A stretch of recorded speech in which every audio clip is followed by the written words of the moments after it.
দুইজনকে মাত্র দেখি যারা বলে বিসিএস দিবে। চিন্তা করেন তো, যে সূত্রপাত এই আন্দোলনের কোটা নিয়ে, সেই কোটা আন্দোলনটাতে 98 জনেরই কোনো দরকার নেই। যে দুনিয়াটা এখন অনেক বেশি স্বার্থপর, প্রত্যেকটা মোমেন্টে আমরা আমাদের স্বার্থের জন্য চিন্তা করি। আজকে প্রাইভেট ইউনিভার্সিটি স্টুডেন্টসরা যদি মাঠে না নামতো, কোনোভাবেই এই আন্দোলন সফল হতো না।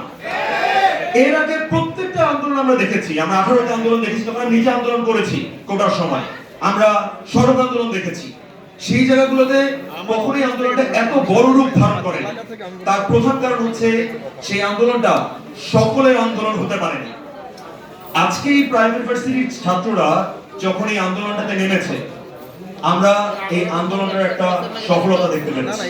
আর সেক্ষেত্রে আমরা মনে করি জাতীয় নাগরিক কমিটি এই যে আলোচনাটুকু শুরু করেছেন, সেই আলোচনাটুকু অনেক বেশি দরকার। কারণ দেখি আজকে কি হচ্ছে, আজকে প্রত্যেকটা ফোরামে, কমিশন বলেন, রিফর্ম কমিশন বলেন, যে কোনো জায়গায় বলেন, আপনি দেখবেন প্রাইভেট ইউনিভার্সিটিতে যারা মুখ্য ভূমিকা রেখেছে তাদের কোনো কথা নেই, তাদের কোনো জায়গা নেই। এটা তো হওয়ার কথা নয়। প্রত্যেকটা আন্দোলনে যেমন একজন পাবলিক স্টুডেন্টের ভূমিকা রেখেছে, পাবলিক ইউনিভার্সিটি স্টুডেন্ট ভূমিকা রেখেছে, একইভাবে প্রাইভেট ইউনিভার্সিটি স্টুডেন্টও সেই ভূমিকাটা করে রেখেছে। আর আমি যদি নিজেকে মনে করি, অনেকেই মনে করেন যে শিক্ষকতার দায়িত্ব শুধুমাত্র ক্লাসে পড়ানো, কয়েকটা পাবলিকেশন করা না। আপনি যদি আপনার শিক্ষার্থীর পাশে সময়ের সময় দাঁড়াতে না পারেন, আপনি যদি আপনার শিক্ষার্থীর ন্যায় দাবিটাকে রক্ষা করতে না পারেন, তাহলে আপনার কোনোভাবেই একজন শিক্ষক হওয়া উচিত না। একজন শিক্ষকতার কাজ শুধুমাত্র ক্লাসরুমে না, একজন শিক্ষকতার কাজ এমন একটা ফিগার হওয়া যেটা একজন শিক্ষার্থী সারা জীবন আইডলাইজ করবে, প্রত্যেকটা মোমেন্টে মনে রাখবে। আমি বিশ্বাস করি প্রাইভেট ইউনিভার্সিটির আমি খুবই ক্ষুদ্র একটি ভূমিকা পালন করেছি, সেটা অনলাইনে অফলাইনে যেভাবে হোক আমি আমার শিক্ষার্থীদের নিরাপত্তা দেওয়ার চেষ্টা করেছি।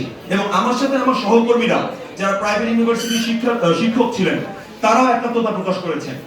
এই যে ভূমিকাটুকু, আমার মনে হয় এই ভূমিকাটুকুর ক্ষেত্রে সকলেরই সমতার দিকে এগিয়ে আসা খুবই জরুরি।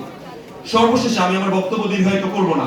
আমার মনে হয় প্রাইভেট ইউনিভার্সিটির এই এন্টিটিটা, এই যে আলোচনাটা প্রাইভেট, এই শব্দটা থেকে আমরা বেরিয়ে আসি। আজকে যখন আপনি ওয়ার্ল্ড ওয়াইড একাডেমিক্স চিন্তা করবেন, সেখানে পাবলিক এবং প্রাইভেট এই কথার মধ্যে আলাদা কোনো পার্থক্য নেই। ইউনিভার্সিটি মানে ইউনিভার্সিটি, বিশ্ববিদ্যালয় মানে সেখানে হচ্ছে সব রকম চর্চা হবে, সাংস্কৃতিক চর্চা হবে, শিক্ষকতার চর্চা হবে, শিক্ষার্থীদের চর্চা হবে। তো আমরা মনে করি প্রাইভেট পাবলিক এই ধারণাটুকু বেরিয়ে অ্যাজ এ শিক্ষার্থী হিসাবে আমরা নতুন বাংলাদেশ গড়ে তোলার ব্যাপারে এগিয়ে যাই। সকলকে ধন্যবাদ।